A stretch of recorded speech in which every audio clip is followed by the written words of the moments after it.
ಬೆಂಗಳೂರು ಗ್ರಾಮಾಂತರ ಜಿಲ್ಲೆಯ ಬಂಡಿಕೊಡಿಗೆಹಳ್ಳಿ ಗ್ರಾಮದ ಸರ್ವೆ ನಂಬರ್ 24ರಲ್ಲಿ ದಲಿತರಿಗೆ ಸೇರಿದ ಜಾಗದ ವಿಚಾರ ಮತ್ತೆ ಚರ್ಚೆಗೆ ಬಂದಿದೆ.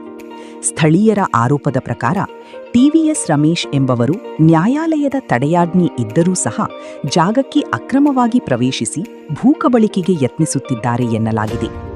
ಈ ಸಂಬಂಧ ಆಗಸ್ಟ್ 5 ಮತ್ತು ಆಗಸ್ಟ್ 6, 2026ರಂದು ಬಾಗಲೂರು ಪೊಲೀಸ್ ಠಾಣೆಯಲ್ಲಿ 2 ಬಾರಿ ದೂರು ಸಲ್ಲಿಸಲಾಗಿದೆ ಎಂದು ದಲಿತ ಮುಖಂಡರು ತಿಳಿಸಿದ್ದಾರೆ.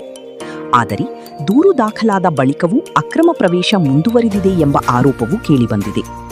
ಈ ಹಿನ್ನೆಲೆಯಲ್ಲಿ ಸ್ಥಳಕ್ಕೆ ಮಾಧ್ಯಮ ಪ್ರತಿನಿಧಿಗಳನ್ನು ಆಹ್ವಾನಿಸಿದ ದಲಿತ ಸಮುದಾಯದವರು ತಮ್ಮ ಅಳಲು ಮತ್ತು ಪ್ರಕರಣದ ಸಂಪೂರ್ಣ ವಿವರಣವನ್ನು ಸಾರ್ವಜನಿಕರ ಮುಂದೆ ಹಂಚಿಕೊಂಡಿದ್ದಾರೆ. ನ್ಯಾಯಾಲಯದ ಆದೇಶವನ್ನು ಗೌರವಿಸಬೇಕು, ದಲಿತರ ಜಮೀನಿನ ಮೇಲೆ ಯಾವುದೇ ರೀತಿಯ ಅಕ್ರಮ ಕಬಳಿಕೆಗೆ ಅವಕಾಶ ನೀಡಬಾರದು, ತಪ್ಪಿತಸ್ಥರ ವಿರುದ್ಧ ಕಠಿಣ ಕ್ರಮ ಕೈಗೊಳ್ಳಬೇಕು ಎಂದು ಅವರು ಒತ್ತಾಯಿಸಿದ್ದಾರೆ. ಅಲ್ಲದೆ ಈ ಪ್ರಕರಣವನ್ನು ರಾಜ್ಯದ ಎಲ್ಲಾ ಪ್ರಮುಖ ಸುದ್ದಿವಾಹಿನಿಗಳು ಹಾಗೂ ಪತ್ರಿಕೆಗಳು ವಸ್ತುನಿಷ್ಠವಾಗಿ ಬೆಳಕಿಗೆ ತಂದು ಸಂತ್ರಸ್ತರಿಗೆ ನ್ಯಾಯ ದೊರಕಿಸುವಲ್ಲಿ ಸಹಕರಿಸಬೇಕೆಂದು ಮನವಿ ಮಾಡಿದ್ದಾರೆ. ಈ ಹೋರಾಟಕ್ಕೆ ನೇತೃತ್ವ ವಹಿಸಿರುವ ಆಲ್ ಭಾರತ್ ದಲಿತ್ ಗ್ರೇಸ್ ಸಮಿತಿಯ ರಾಷ್ಟ್ರೀಯ ಅಧ್ಯಕ್ಷರಾದ ಬಿಆರ್ ಮುನಿರಾಜು, ದಲಿತರ ಹಕ್ಕು ಮತ್ತು ಜಮೀನಿನ ರಕ್ಷಣೆಗಾಗಿ ನಮ್ಮ ಹೋರಾಟ ಕಾನೂನು ಚೌಕಟ್ಟಿನೊಳಗೆ ಮುಂದುವರಿಯಲಿದೆ ಎಂದು ತಿಳಿಸಿದ್ದಾರೆ. ಈ ಪ್ರಕರಣದ ಕುರಿತು ಸಂಬಂಧಪಟ್ಟ ಎಲ್ಲಾ ಅಧಿಕಾರಿಗಳು ಸೂಕ್ತ ತನಿಖೆ ನಡೆಸಿ ವಾಸ್ತವಾಂಶಗಳು. ಬಿಆರ್ ಮುನಿರಾಜು, ರಾಷ್ಟ್ರೀಯ ಅಧ್ಯಕ್ಷರು, ಜೆಬಿ ಅಖಿಲ ಭಾರತ ದಲಿತ ಗ್ರೇಸ್ ಸಮಿತಿಯಿಂದ ಮಾತಾಡ್ತಾ ಇದ್ದೀವಿ. ಇದು ಸರ್ವೆ ನಂಬರ್ 74ರಲ್ಲಿ ಬಂದುಬಿಟ್ಟು ನಮ್ಮ ರಾಜಣ್ಣವ್ರ ತಾಯಿಗೆ ಗ್ರಾಂಟ್ ಆಗ್ತದೆ. ಈ ಗ್ರಾಂಟ್ ಆದ ಕೂಡಲೇ ಈ ವಿಚಾರಗಳೇನಾಗ್ತದೆ ಅಂದರೆ, ನಾವು ಕೆಲವ್ರಿಗೆಲ್ಲ ಭೂಗಳ್ಳರಿಗೆಲ್ಲ ಜಮೀನು ಮಾರಾಟ ಮಾಡಿಬಿಟ್ಟಿರ್ತಾರೆ. ಭೂಗಳ್ಳರಿಗೆಲ್ಲ ಜಮೀನು ಇವ್ರು ಮಾರಾಟ ಮಾಡಲ್ಲ, ಕೆಲವರು ಯಾರು ಕಿಡಿಗೇಳೆಲ್ಲ ತೊಗೊಂಡು ಮಾರಾಟ ಮಾಡಿರ್ತಾರೆ. ಅದಕ್ಕೂ ನಮಗೆ ಸಂಬಂಧ ಇಲ್ಲ. ನಾವು ಇದರಲ್ಲಿ ಏನು ಮಾಡ್ತೀವಿ, ಪಾಪ ದಲಿತರು ನನ್ನ ಹತ್ರ ಬಂದು ಕೂಡಲೇ ಏನು ಮಾಡ್ತೀವಿ, ನಾನು ಇವ್ರ ಕಡೆಯಿಂದ ಒಂದು GPA ತಗೊಂಡು AC ಕೋರ್ಟ್ ಫೈಲ್ ಮಾಡ್ತೀನಿ. AC ಕೋರ್ಟ್ ಫೈಲ್ ಮಾಡಬೇಕಾದ್ರೆ ನಾನು ಲೀಲಾವತಿ ಮತ್ತು ಆಮೇಲೆ BK ಮಂಜುವನ್ನು ಪಾರ್ಟಿ ಮಾಡ್ತೀನಿ. ನಾನು ಇವಾಗ ಈ ಜಾಗದಲ್ಲಿ ಅಕ್ರಮ ಪ್ರವೇಶ ಮಾಡಿದ್ರೆ ರಮೇಶ್ ಕುಮಾರ್ ಅವ್ರನ್ನ ನಾನು ಪಾರ್ಟಿ ಮಾಡಿರಲ್ಲ.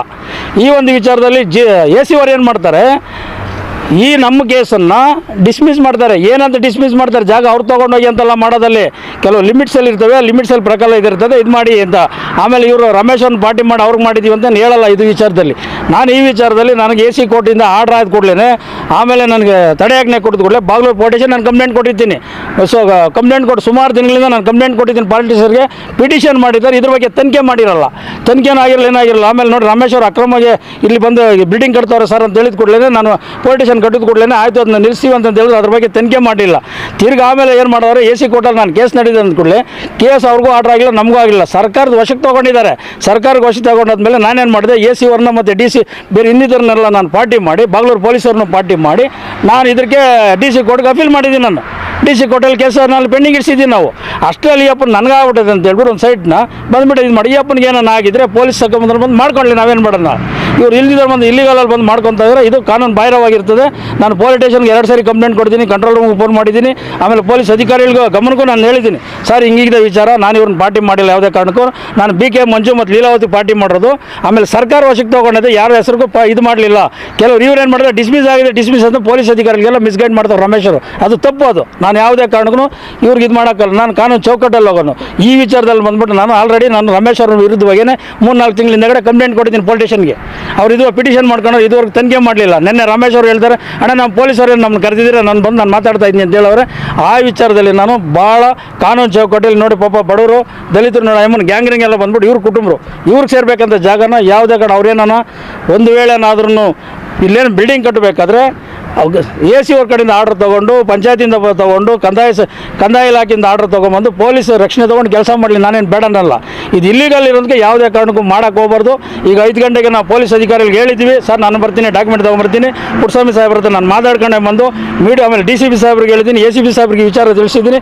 ಸರಿ ಮುನ್ರಾಜರ ಅದೇನಿದೆ ಒಂದು ಅರ್ಜಿ ಕೊಡಿ, ಅದು ನಾನು ಕುತ್ಕೊಂಡು ಪರಿಶೀಲನೆ ಮಾಡಿ ಮಾತಾಡ್ತೀನಿ ಅಂತ ಹೇಳಿ, ಸರಿ ಸರ್ ಹಂಗೆ ಮಾಡಿ ಅಂತ ನಾನು ಪೊಲೀಸ್ ಅಧಿಕಾರಿಗಳಿಗೆ ಗಮನಕ್ಕೆ ತಂದಿದ್ದೀನಿ. ಯಾವುದೇ ಕಾರಣಕ್ಕೂ ರಮೇಶ್ ಅವ್ರಿಗೆ ಇದಕ್ಕೆ ಹಕ್ಕಿಲ್ಲ.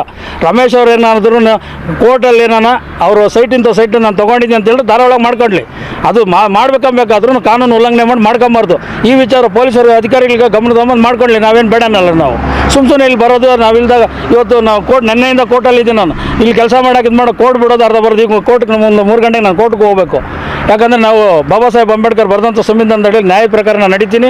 ನ್ಯಾಯ ಅಂತ ನಾವು ಇದು ಹೊಡ್ಕೋಗ್ತೀವಿ. ಅದನ್ನು ಅತಿಕ್ರಮ ಪ್ರವೇಶ ಮಾಡೋದು ಅವರೇನೋ ಮಾಡಬೇಕಾದ್ರೂ ಬಂದ್ಬಿಟ್ಟು ಇದು SC/ST ಆಗ್ಬಿಡೋದು, ಅದು ಅವ್ರ ಅಕ್ರಮ ಪ್ರವೇಶ ಮಾಡೋದೇ ಅದು ಅಟ್ರಾಸಿಟಿಗೆ ಬರ್ತದೆ. ದಯವಿಟ್ಟು ಇದೆಲ್ಲ ಮಾಡೋಕ್ಕೆ ಹೋಗ್ಬಾರ್ದು. ಆಮೇಲೆ ಪಾಪ ಲೇಬರಲ್ಲೆಲ್ಲ ಕೆಲಸ ಮಾಡಿದ್ರೆ ಅವ್ರ ಮೇಲೆ ಇದು ಮಾಡೋಕ್ಕೆ ಹೋಗ್ಬಾರ್ದು. ದಯವಿಟ್ಟು ರಮೇಶ್ ಅವ್ರಿಗೂ ನಾನು ಹೇಳ್ತಾ ಇದ್ದೀನಿ, ಅವರು ನಮ್ಮ ಮುಂದೆನೇ ಇದ್ದಾರೆ, ಅವ್ರಿಗೂ ಹೇಳಿದ್ದೀನಿ. ನೋಡಿ ಅವರು ಹೇಳಿದ್ರು ಸರ್ ನಾನು ಲೀಲಾವತಿ ಕಡೆಯಿಂದ ತೊಗೊಂಡಿದ್ದೀನಿ ಅಂತ ಹೇಳಿದ್ರು. ಲೀಲಾವತಿಯವ್ರ ಕಡೆಯಿಂದ ತೊಗೊಂಡ್ರೆ ಅದಿನ್ನೂ ಕೋರ್ಟಲ್ಲಿ ಪ್ರೊಸೀಡಿಂಗ್ ಇದೆ, ಅದುವರೆಗೂ ಇದು ಮಾಡೋಕ್ಕೆ ಹೋಗ್ಬೇಡ್ರಿ. ಈಗೇನೋ ಫ್ರೆಶ್ಶಾಗೇನೋ ನಾನು ನೀವು ಲೀಲಾವತಿ ಪಾಣಿಗೆ ನೋಡಿ ಆ ಪಾಣಿ ತೆಗೆದು ನೋಡ್ರಿ, ಇವಾಗ ನಾನು ಪಾಣಿಯಲ್ಲಿ ಎಂಟ್ರಿ ಮಾಡಿಸಿದ್ದೀನಿ. ನಾವು ಇದು ತಡೆ ಯಾಕೆ ಅಂತ ಪಾಣಿಯಲ್ಲಿದೆ ನೋಡ್ರಿ, ನೀವು ನೋಡೆಲ್ಲ ಇದು ಮಾಡ್ಕೊಳ್ರಿ. ಆಮೇಲೆ ಇದು ನೀವು ಯಾವುದೋ ಒಂದು ಈಗ ಸರ್ಕಾರ ಮಾಡೋ ಇದನ್ನು ಕಾಪಿನ ತಗೊಂಬಂದು ನಮ್ಮ ಹತ್ರ ಇದು ಮಾಡೋಕ್ಕೆ ಹೋಗ್ಬೇಡ್ರಿ. ಇದಕ್ಕೂ ನಮಗೆ ಸಂಬಂಧ ಇಲ್ಲ, ಇದು ನಮ್ಮ ಇದಾಗಿರ್ತದೆ. ಯಾವುದೇ ಕಾನೂನು ಉಲ್ಲಂಘನೆ ಮಾಡೋಕ್ಕೆ ಹೋಗ್ಬೇಡ್ರಿ. ಹಂಗೂ ವೇಳೆ ಇದನ್ನು ಮಾಡ್ರೆ ನಾನು ಪೊಲೀಸ್ ಸ್ಟೇಷನ್ ಕಂಪ್ಲೇಂಟ್ ಕೊಟ್ಟಿದ್ದೀನಿ. ಪೊಲೀಸರು ಒಂದು ವೇಳೆ ಏನಾದ್ರೂ ದೂರು ದಾಖಲು ಮಾಡಿಲ್ಲ ಅಂದರೆ ನಾನು ಕೋರ್ಟ್ಗೆ ಹೋಗಿ PCR ಆದ್ರೂ ಮಾಡಿಸಿ ನಾನು ಇದನ್ನು ಕಾನೂನು ಚೌಕಟ್ಟಲ್ಲಿ ಮಾಡ್ತೀನಿ. ದಯವಿಟ್ಟು ಇದಕ್ಕೆ ಅವಕಾಶ ಮಾಡ್ಕೊಳಕ್ಕೆ ಹೋಗ್ಬೇಡ್ರಿ. ನಾವು ಹೋರಾಟಗಾರರಾಗಿ ನ್ಯಾಯ ರೀತಿಯಿಂದ ಹೋರಾಟ ಮಾಡ್ತೀವಿ. ದೌರ್ಜನ್ಯ ದಬ್ಬಳಿಕೆ ನಮ್ಮ ಜೀವನದಲ್ಲಿ ಮಾಡಿಲ್ಲ, ನಾವು ಮಾಡೋಕ್ಕೆ ಹೋಗಲ್ಲ. ಯಾವುದೊಂದು 30 ವರ್ಷಗಳು ನಂದು ಹೋರಾಟ ಸತತವಾಗಿ ಬಡವ್ರ ಪರವಾಗಿ ಇರ್ತದೆ ಹೊರತು ಅನ್ಯಾಯ ಬರೋಕ್ಕೆ ಹೋಗಲ್ಲ. ಈ ವಿಚಾರದಲ್ಲಿ ಈ ಸೈಟ್ಗೆ ಬರೋಕ್ಕೋಸ್ಕರ ರಮೇಶ್ ಅವರು 3 ಲಕ್ಷ ಕಾಸು ಕೊಡ್ತೀನಿ ಅಂತ ಬೇರೆ ಕಡೆ ನಿಲ್ಲಿಸಿದ್ರು. ನಾನು ಅದಕ್ಕೂ ಅಡ್ಡ ಹೋಗಲಿಲ್ಲ. ನಾನು ತಿರ್ಗಾ ಮೇಲೆ ನಾನು 3 ಲಕ್ಷ ಕಾಸು ಕೊಟ್ಟು ನಾನು ಕೆಲಸ ಮಾಡ್ತೀನಿ ಅಂತ ನೆನೆ ನಮ್ಮ ಮೇಲೆ SC/ST ವಿಚಾರದಲ್ಲಿ ನಮ್ಮ ಮನೇಲಿ ಜಾತಿ ನಿಂದೆ ಮಾಡಿಲ್ಲ, ದೌರ್ಜನ್ಯ ಮಾಡಿದ್ರು. ಈ ವಿಚಾರದಲ್ಲಿ ನಾನು ಪೊಲೀಸ್ ಸ್ಟೇಷನ್ ಕಂಪ್ಲೇಂಟ್ ಕೊಟ್ಟಿದ್ದೀನಿ. ನಾನು ಇನ್ನೂ ದೂರ ಹಂಗೆ ಇಟ್ಕೊಂಡಿದ್ದಾರೆ. DCP ಸಾಹೇಬ್ರಿಗೆ ಹೇಳಿದ್ದೀನಿ, ACP ಸಾಹೇಬ್ರಿಗೆ ಹೇಳಿದ್ದೀನಿ. ನಾನು ಸರ್ ತನಿಖೆ ಮಾಡಿ ನಾನು ಮಾಡ್ತೀನಿ ಮುನ್ರಾಜ್ ಅವರು ಅಂತ DCP ಸಾಹೇಬ್ರು ಹೇಳಿದ್ರು. ACP ಸಾಹೇಬ್ರು ಹೇಳಿದಕ್ಕೋಸ್ಕರ ಆ ಒಂದು ಮನವಿಯನ್ನು ನಾನು ಸ್ವೀಕರಿಸಿ ಈಗ ನಾನು ಪುಟ್ಟಸ್ವಾಮಿ ಸಾಹೇಬ್ರಿಗೆ ಹೇಳ್ಬಿಟ್ಟು ನಾನು ಬಂದು ಸರ್ ಹೋಗ್ತಾ ಇದ್ದೀನಿ, ಮೀಡಿಯಾ ಮಾಡ್ಬಿಟ್ಟು ಬರ್ತೀನಿ ಸರ್, 5 ಗಂಟೆಗೆ ಬರ್ತೀನಿ ಅಂತೇಳಿ ಪರ್ಮಿಷನ್ ತೊಗೊಂಡಿದ್ದು. 5 ಗಂಟೆಗೆ ನನ್ನ ಡಾಕ್ಯುಮೆಂಟ್ ಸಮೇತ ನಾನು ಅಲ್ಲಿರ್ತೀನಿ. ಅದುವರೆಗೂ ಯಾವುದೇ ರೀತಿಯಲ್ಲಿ ಕೆಲಸ ಕಾರ್ಯ ಮಾಡೋಕ್ಕೆ ಹೋಗ್ಬೇಡ್ರಿ. ಆಮೇಲೆ ಕೆಲಸ ಏನೋ ಮಾಡಿದ್ರೆ ನಿಮ್ಮದು ವೇಸ್ಟ್ ಆಗುತ್ತೆ. ಕಾನೂನು ಚೌಕಟ್ಟಲ್ಲಿ ಮಾಡಿ ಇದೇನೋ ಮಾಡೋಕ್ಕೋದ್ರೆ ದೌರ್ಜನ್ಯ ಮಾಡೋಕ್ಕೋದ್ರೆ ನಿಮಗೂ ಇದಾಗುತ್ತೆ, ನಮಗೂ ಅನ್ಯಾಯಗಳಾಗ್ತದೆ. ಮಾಡೋಕ್ಕೆ ಹೋಗ್ಬೇಡ್ರಿ. ಕಾನೂನು ಚೌಕಟ್ಟಲ್ಲಿ ಇವತ್ತು ನಾಳೆ ಇರ್ರಿ, ಸಾಹೇಬ್ರುಗಳಲ್ಲೇ ಹೋಗೋಣ ಪೊಲೀಸ್ ಸ್ಟೇಷನ್ ಕುತ್ಕೊಂಡು ಏನು ತೀರ್ಮಾನ ತೊಗೊಂಡು ಅದರಂತೆ ನಾವು ಮಾಡಿ. ಈಗ ನಾವು ಹೇಳಿದ್ಬಿದ್ರು ತಿರ್ಗಾ ನಾನು ಅಲ್ಲಿ ಡಾಕ್ಯುಮೆಂಟ್ ಸಬ್ಮಿಟ್ ಮಾಡೋಕ್ಕೆ ಮುಂಚೆನೇ ಅಲ್ಲಿ ರಾಮೇಶ್ವರ ಬಂದು ಆವಾಗ ಕರೆದ್ರೆ ನಮಗೂ ಮುಜುಗರ ಆಗುತ್ತೆ. ಈಗ ನೀವು ಪೊಲೀಸವ್ರನ್ನ ಕರೆಸೋದು, ನಾನು ಪೊಲೀಸರು ಕರೆಸೋದು, ನಮ್ಮ ಮಧ್ಯದಲ್ಲಿ ಪೊಲೀಸವ್ರು ತೊಂದರೆ ಕೊಡೋಕ್ಕೆ ಹೋಗ್ಬೇಡ್ರಿ. ಇನ್ನೊಂದು ಕೆಲಸ ಮಾಡೋರಿಗೆ ನಮಗೆ ಆದಂಥ ಇರೋಂಥ ಪೊಲೀಸ್ ಅಧಿಕಾರಿಗಳು ದಯವಿಟ್ಟು ಅವ್ರಿಗೆ ಇದು ಕೊಡಿ, ಅನುವು ಮಾಡಿಕೊಡಿ. ಈ ಒಂದು ನನ್ನ ವಿಚಾರಗಳು.